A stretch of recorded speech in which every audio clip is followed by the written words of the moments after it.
detail here. This was the St. John County Jail to the year 1953. Look to your right. Get a little peek here as we go. We're going to go by the front here. We're also going to get to explore this later on today. Now in front of us here, we got San Marco Avenue, then we have US 1. Over by US 1, you'll have the railroad there. The Florida East Coast Railway, that's Harry Flacker's Railroad. Flacker's Railroad actually lit out right by here. And people would actually get out and they'll walk over to the jail thinking it was a hotel because of that paint color. They actually had to have guards posted to prevent people from doing that. Let's go in here and give you a nice view.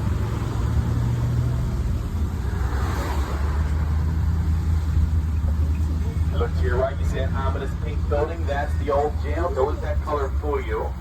This was a hanging jail. It was St. John County Jail to the year 1953. Get a guided tour through there. Right, the oldest store. Now, how many of you have heard of Alcatraz, one of the most famous prisons in the United States? That was actually built by the Poly Jail Company.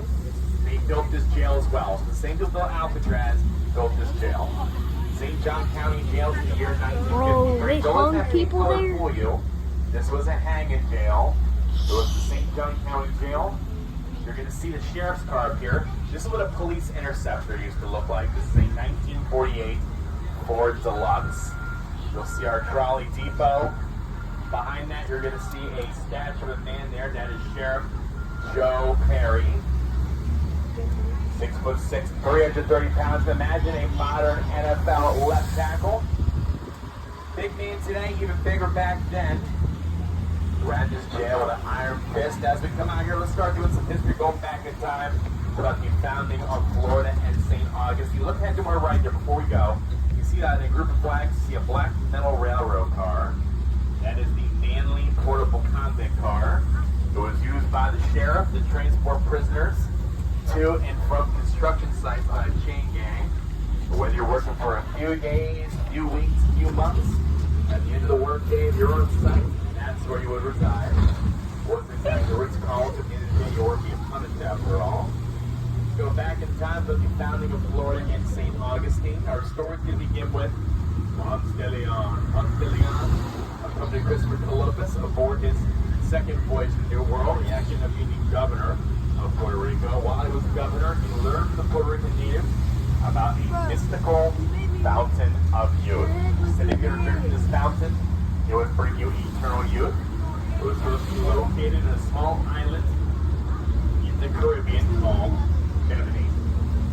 Well, Ponce's government ship came to an end. He didn't have a job, he had nothing to do. So he decided to go exploring. He loaded up his sail. Well, never found Bimini, but they did find the Gulf Stream. That Gulf Stream took Ponce and his men up the east coast of Florida. It was springtime, all the flowers were in bloom. When he first spotted land, he named it La Floridad. That's the Spanish Festival of Flowers. To our left here, everybody, this is the mission ground. The mission, Nombre de Dios, or the name of God, is home to the oldest Catholic mission and oldest artistic depiction of the Virgin Mary in the United States. If you look to your left there, you see that giant metal cross. That was given to the city from the church that marks the spot of that first mass. We got that cross in 1965. That celebrates the 400th anniversary of that mass in 1565. September 8th, 1565, the city's birthday. 460 years of history. Now, the Spanish weren't the only ones who had their eyes on Florida. The French set up a small colony north of here, around present-day Jacksonville. They called it Fort Caroline. The important thing about Fort Caroline is that it was inhabited by French exiles. These were Protestant Huguenots. We'll hear in a moment. The Spanish king was not too happy with the Huguenots being in his land. So he sent an army from St. Augustine on foot, led by Spain's best admiral and general in the New World today. New World at the time, his name was Pedro Menendez of Avilés, Spain. He marched up Fort Caroline, captured it with little to no resistance. Turns out most Huguenots were loaded up with a couple ships that were sailing south of St. Augustine. They wanted to attack the Spanish before they could attack them. Unfortunately, the Huguenots, they shipwrecked a little south of here at a place today called Kansas. That name is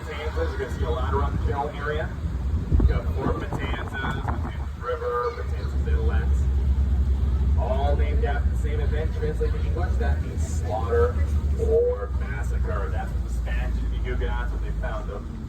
Huguenots are taking their revenge away. A pirate by the name of Francis Drake ended up burning the city to the ground not too long afterwards.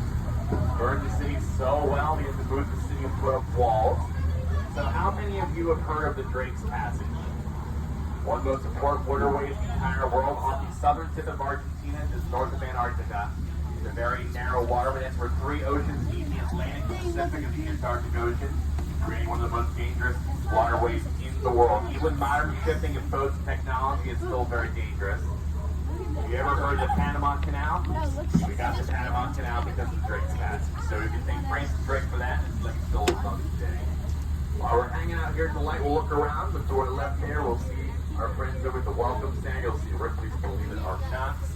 Behind us, that's all uptown. In front of us is all downtown. We're going to do a bridge loop today. You folks got here a little late, but guess what? I'm still going to show you a lot. We're going to talk, we're going to cover a lot in a short amount of time. So we'll go around and we'll start heading back towards the jail. I know you folks get towards the jail as well. We don't got a lot of time together, but we're going to have a good time together. We're going to make it very informative. So we're going to get ready to go. There's our green. To our right there, that's our historic downtown parking facility. That actually used to be the spot where the original Saint Augustine Hotel was. It was Florida's first grand hotel. That hotel inspired Henry Flagler to build his Ponce de Leon Hotel. Let's look around us to our left there, that wooden wall. There's the Cubo line. That's the north-facing wall of the city. Behind that, you'll see the Castillo in San Marcos, our famous Coquino ports. While we're going through here, the forefront here, there's two stone pillars, the original city gates. Emphasize their originality because at one point they almost were. And wanted to tear these down, but the daughters of the American Revolution did a protest in front of the gates, and the demolition crew meeting. They were never out of the way. That's why we still have it today. The original city gates. To our left, the Castillos de San Marcos, our famous Coquino ports. Never fallen in battle. The only time it's ever changed hands is due to peace treaties. Now, currently with the government shutdown, this is considered a national park. So there's no actually employees working here. You can still walk around the outside. Normally, they would have a flag out. That'll be a red burgundy cross on a white field. That's the flag of Spain. The fort used to be colored red and white. Those were the colors of the Spanish Empire. One of the leading superpowers of the world at the time. You look to your left there, you see that one tower there on the left, there's a little bit of red paint. That's the original paint. Only took about 3.5 centuries of direct sunlight to fade. Look out here to our left. You see how this is the Matanzas River. It goes out to the Atlantic Ocean there. You'll see our Bridge of Lions. That was built during the Florida boom in 1927. Had a little bit of work done in 2008. That's our famous drawbridge. The base of the bridge are two marble stone-cut lions. They're made out of the same marble from the same marble quarry as Michelangelo's David. The lions on this side, their names are Firm and Faithful. On the other side, their names are Peace and Happiness. Now, do all you remember Hurricane Matthew when it came through here a couple years ago? Now, look to your right. You're going to see the Holiday Inn here. You got the Knights of Light Stella decorations. I want you to keep your eyes right below that Starbucks sign. You see that little plaque? That's how high the water was during Hurricane Matthew. That was October 7th, 2016. The city is right below sea level, so the city here floods very easily. If it rains here for 10 minutes, the city floods. You can imagine what like a major storm would do when it comes through here. So another quick survey, my friends. Raise your hand. Have you ever been here during Nights of Lights? Very fun. You notice all the Christmas decorations up. We get started here a little early. It actually starts on November 16th. It's actually the highest rated Christmas light display in the Western Hemisphere. Step forward, come back. Let's go around the plaza here real quick. Look in front of me here, you're going to see a statue of a man. That's our state's founder, Ponce de Leon, to our left. You see him pointing? Does anyone have a guess what he's pointing at? The city. Close. You said the fort or the Fountain of Youth, you're correct. There's two correct answers. To our left here is the plazas, the heart of downtown Saint Augustine. You got multiple monuments dedicated to every major conflict. Your residents of Saint Augustine, you got the blasting institution to our left there. To our right here, this is the Cathedral Basilica. This is home to America's oldest congregation. To our right here is St. George Street. This is our pedestrian shopping mall. This is where all the shopping, the restaurants are. You hear your friends and family, you can spend a lot of time on St. George Street. Our left here, this is the governor's house. This is home and residence of a couple of Florida's governors before the capital of Tallahassee. It's currently a museum owned by the University of Florida. In front of me now, there it is, Flagler College. This is what it is today. This was the Ponce de Leon Hotel. This is Henry Flagler's grand luxury hotel. Had hot, cold, running water, electricity, all those things, even before the White House did. Electricity here around the generators. They're built by a friend of Mr. Flagler. You've all heard of them. Does anybody have a guess? Think electricity. Someone said Thomas Edison, you're correct. To your left there, see the stained glass windows there? That is Tiffany stained glass. That glass is worth over $130 million. If you are ever here with your friends and family in your free time, you gotta take that Flagler College tour. Now where the Ponce de Leon is, Henry Flagler's hotel, there was a church here. Now Flagler actually had to buy the land and move the Methodists and build them a church so he could build that hotel. That church he built up here on the left. This is the Grace United Methodist Church. It goes straight to the left of us here. To our left, look at the top there, you see a big piece of terracotta, hand-cut wooden doors. Flagler had this built for a very large sum of money, especially in the time period. Don't feel too bad for Flagler though. He made that money back a couple times. So what he out of it was a reputation for building and restoring churches. So much so, when the Baptists caught wind, they approached Mr. Flagler and said, "Hey, Mr. Flagler, do you build a church?" Well, he said no. Flagler, being the businessman that he was, he had a plot of land he wanted to get rid of. He told the Baptists to raise $10,000. I'll give you the plot of land. You can build whatever church you want on one condition. They raised their money, they built their church, and that today is Ancient City Baptist Church. It's all completely yellow brick building. The one condition was they weren't allowed to have a bell on their bell tower. Because right next to it was Flagler's personal church, the Memorial Presbyterian Church. To our left here, this is the Colorado Cemetery. Now currently, I know we're a little turned around right now, but we are on the inside of the city wall. That's important because when the Spanish ruled here, the rule was if you're a Catholic, you can be on the inside of the city. If you're anything but Catholic, you're buried on the outside of the city. So to our left is the Colorado Cemetery. We're inside the city walls. If you look straight ahead to the right, you see another cemetery there. That's called the Huguenot Cemetery. Now, the Spanish used the word Huguenot or Huguenot for anyone who wasn't Catholic. It's a blanket term. So if you're a Protestant or anything else, that's where you'd be buried. To our right here, you see this little cutout here.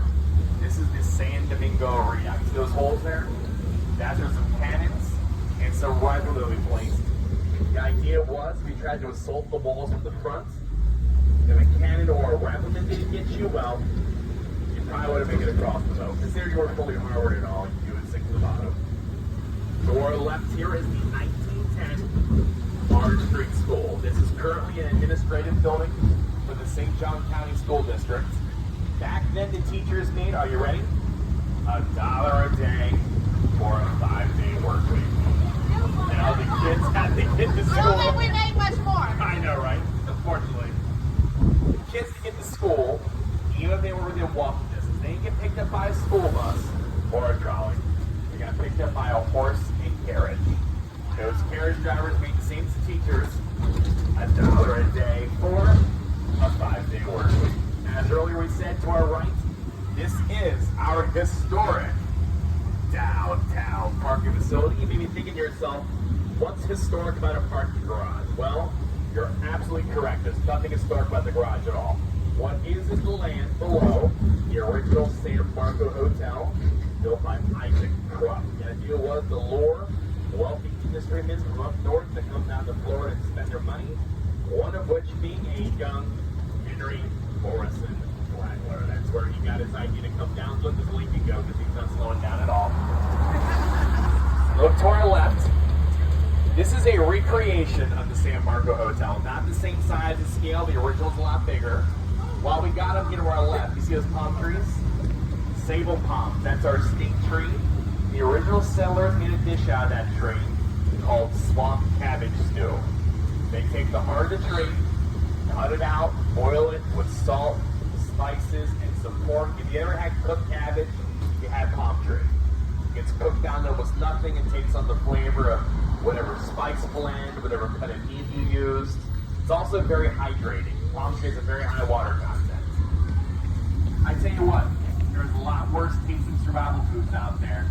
If you're really hungry and nothing else to eat, you wouldn't mind eating palm tree. It's actually still very popular in Central and South Florida today. Tried it a couple times, it's not bad. I like it more than Brussels sprouts. Now we're going to kind of backtrack here. We're going to start heading towards the jail so we can get you all ready for your jail tour. I think we did pretty good, considering how quick we went here. I think we got a lot covered. We still got a little